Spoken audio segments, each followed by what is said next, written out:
खुदा यीशु मसीह के बबरकत नाम में हम सब की सलामती हो। मत्ती की अंजील 13वां बाब, बीज बोने वाले की मिसाल।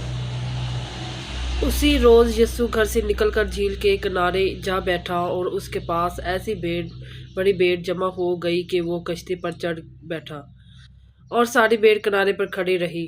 और उसने उनसे बहुत सी बातें तमसीलों में कही कि देखो, एक बोने वाला बीज बोने निकला और बोते वक्त कुछ दाने राह के किनारे गिरे और परिंदों ने आकर उन्हें चुग लिया। और कुछ पथरीली जमीन पर गिरे जहां उनको बहुत मिट्टी ना मिली और गहरी मिट्टी ना मिलने के सबब से जल्द उग आए, और जब सूरज निकला तो जल गए और जड़ ना होने के सबब से सूख गए। और कुछ झाड़ियों में गिरे और झाड़ियों ने भरकर उनको दबा लिया। और कुछ अच्छी जमीन में गिरे और फल लाए, कुछ 100 गुना, कुछ 60 गुना, कुछ 30 गुना। जिसके कान हो वो सुन ले। तफसीलों का मकसद। शागिर्दों ने पास आकर उससे कहा, तू उनसे तफसीलों में क्यों बातें करता है? क्या उसने जवाब में उनसे कहा, इसलिए कि तुमको आसमान के बादशाही के भेदों की समझ दी गई है, मगर उनको नहीं दी गई। क्योंकि जिसके पास है उसे दिया जाएगा और उसके पास ज़्यादा हो जाएगा, और जिसके पास नहीं है उससे वो भी ले लिया जाएगा जो उसके पास है। मैं उनसे तमसीलों में इसलिए बातें करता हूँ कि वो देखते हुए नहीं देखते और सुनते हुए नहीं सुनते और नहीं समझते। और उनके हक में यसिया की ये पेशन गोई पूरी होती है कि तुम कानों से सुनोगे पर हरगिज ना समझोगे, और आंखों से देखोगे पर हरगिज मालूम ना करोगे। क्योंकि इस उम्मत के दिल पर चर्बी छा गई है और वो कानों से ऊंचा सुनते हैं, और उन्होंने अपनी आंखें बंद कर ली हैं, ता ऐसा ना हो कि आंखों से मालूम करें और कानों से सुने और दिल से समझे और रुजू लाए और मैं उनको शिफा बख्शूं। लेकिन मुबारक है तुम्हारी आंखें इसलिए कि वो देखती हैं और तुम्हारे कान इसलिए कि वो सुनते हैं। क्योंकि मैं तुमसे सच कहता हूँ कि बहुत से नबियों और रास्तबाजों को आरजू थी कि जो कुछ तुम देखते हो देखें मगर ना देखा, और जो बातें तुम सुनते हो वो सुने मगर ना सुने। यीशु बीज बोने वाले की तमसील समझाता है। बस बोने वाले की तमसील सुनो। जब कोई बादशाही का कलाम सुनता और समझता नहीं तो जो उसके दिल में बोया गया था उसे वो शरीर आकर छीन ले जाता है। वो है जो राह के किनारे बोया गया था। और जो पथरीली जमीन में बोया गया वो है जो कलाम को सुनता है और उसे फी अलफूल खुशी से कबूल कर लेता है, लेकिन अपने अंदर जड़ नहीं रखता बल्कि चंद रोज़ा है, और जब कलाम के सबब से मुसीबत या जुल्म बर्पा होता है तो फी अलफूल ठोकर खाता है। और जो झाड़ियों में बोया गया ये वो है जो कलाम को सुनता और दुनिया की फिक्र और दौलत का फरेब उस कलाम को दबा देता है और वो बेफल रह जाता है। और जो अच्छी जमीन में बोया गया ये वो है जो कलाम को सुनता और समझता है और फल भी लाता है। कोई 100 गुना फैलता है, कोई 60 गुना, कोई 30 गुना। कड़वे दानों की तमसील।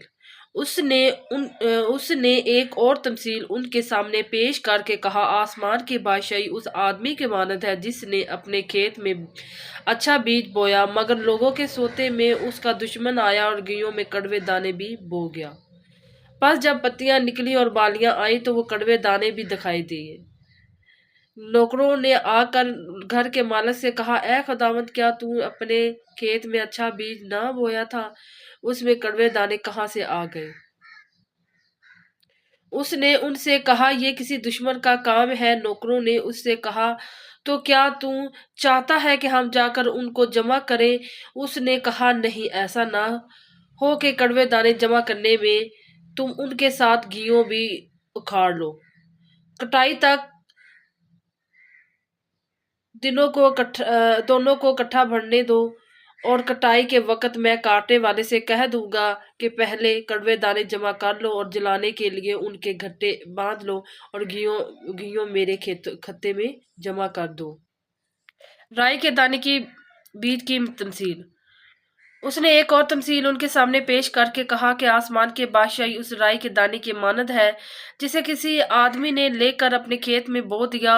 وہ سب بیجوں سے چھوٹا تو ہے مگر جب بڑھتا ہے تو سب ترکاریوں سے بڑا اور ایسا درخت ہو جاتا ہے کہ ہوا کے پرندے آ کر اس کے ڈالیوں پر بسیرا کرتے ہیں۔ خمیر کی تمثیل۔ اس نے ایک اور تمثیل ان کو سنائی کہ آسمان کے بادشاہی اس خمیر کی مانند ہے جسے کسی عورت نے لے کر 3 پیمانہ آٹے میں ملا دیا اور وہ ہوتے ہوتے سب خمیر ہو گیا۔ یسوع تمثیلیں استعمال کرتا ہے۔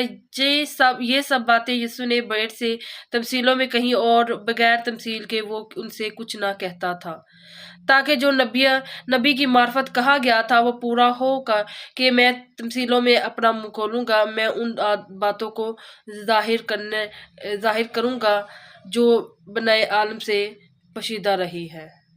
یسوع کڑوے دانوں کی تمثیل سمجھاتا ہے۔ اس وقت وہ بھیڑ کو چھوڑ کر گھر میں گیا اور اس کے شاگردوں نے اس کے پاس آ کر کہا کہ کھیت کے کڑوے دانوں کی تمثیل ہمیں سمجھا۔ اس نے جواب میں کہا کہ اچھے بیج کا بونے والا ابن آدم ہے اور کھیت دنیا ہے، اور اچھا بیج بادشاہی کے فرزند اور کڑوے دانے اس شریر کے فرزند ہیں۔ جس دشمن نے ان کو بویا وہ ابلیس ہے، اور کٹائی دنیا کا آخر ہے، اور کاٹنے والے فرشتے ہیں۔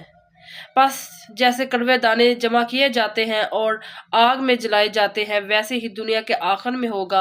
ابن آدم اپنے فرشتوں کو بھیجے گا اور وہ سب ٹھوکر کھلانے والی چیزوں اور بدکاروں کو اس کے بادشاہی میں سے جمع کریں گے اور ان کو آگ کے بھٹی میں ڈال دیں گے، وہاں رونا اور دانت پیسنا ہوگا۔ اس وقت راست باز اپنے باپ کی بادشاہی میں آفتاب کی مانند چمکیں گے۔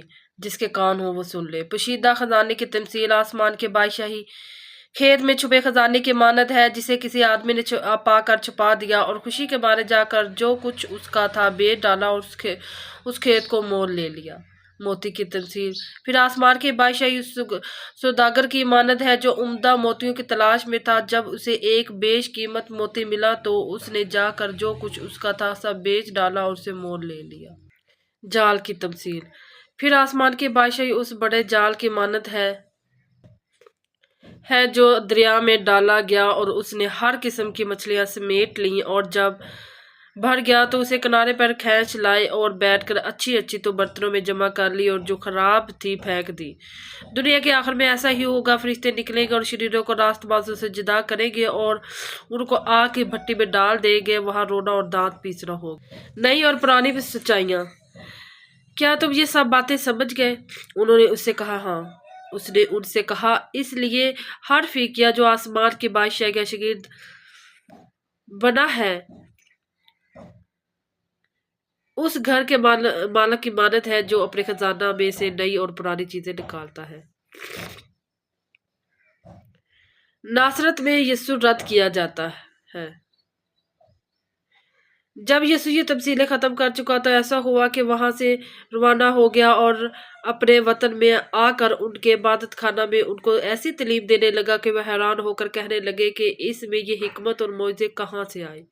کیا یہ بڑھائی کا بیٹا نہیں، اور اس کی ماں کا نام مریم اور اس کے بھائی یعقوب اور یوسف اور شمعون اور یہودا نہیں، اور کیا اس کی سب بہنیں ہمارے ہاں نہیں؟ پر یہ سب کچھ اس میں کہاں سے آیا؟ اور انہوں نے اس کے سبب سے ٹھوکر کھائی۔ مگر یسوع نے ان سے کہا کہ نبی اپنے وطن اور اپنے گھر کے سوا اور کہیں بے عزت نہیں ہوتا، اور اس نے ان کی بے اعتقادی کے سبب سے وہاں بہت سے معجزے نہ دکھائے۔